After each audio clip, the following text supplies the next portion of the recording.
જય। આજે ગામ સુધિયા મુકામે પવિત્ર અને પુણ્યશાળી ભૂમિ પર જામાભાઈ તથા તેમનો સહપરિવારજન મળી ભજન સત્સંગ રાખી હરિગુરુ સંતોને બોલાવ્યા તે બદલ કોટી કોટી વંદન। એમાં વિશેષ અમારા સદગુરુ સંત શિરોમણી બ્રહ્મ જ્ઞાની બ્રહ્મનિષ્ઠ એવા પૂજ્ય કાંજીરામ બાપુ તથા સંત માતા વિજાબા મહારાજ તથા નામી અનામી સંતોના દર્શન કરાવ્યા તે બદલ કોટી કોટી વંદન।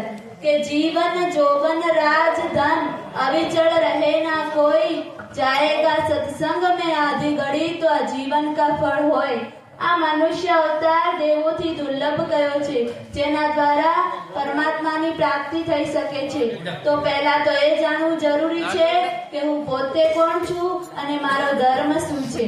પશુ કી પનિયા બને નરકા બને ના કાઈ, પણ નર એસી કરણી કરે તો નરકા નારાયણ હોય। જેના જીવનમાં ગુરુ નથી તેનું જીવન અધૂરું છે। ભલે જગત અનંત પ્રકારે ભક્તિ કરે પણ જ્યાં સુધી પોતાના સ્વરૂપનું ભાન નહીં થાય ત્યાં સુધી બધું ફોક છે। નરસિંહ મહેતાએ કહ્યું છે કે આત્મ તત્વ જેના વિના સર્વ સાધના જૂઠી છે।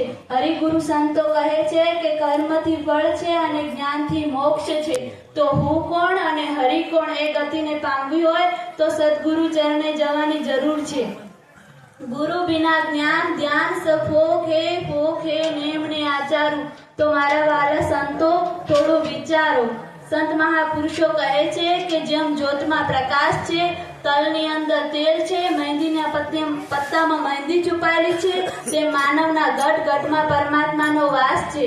સદગુરુની શાન દ્વારા તમે પોતાના સ્વરૂપનું ભાન કરાવી શકો છો। તો મારી તો આપ સર્વને એક જ વિનંતી છે કે જાગો, જાગવા જેવો યોગ છે। તમે પોતે જ પરમાત્માનું સ્વરૂપ છો। આ પદને પામી અને વિદેહ મુક્ત દશા ધારણ કરો। બસ આટલું કહી સર્વને જય ગુરુ।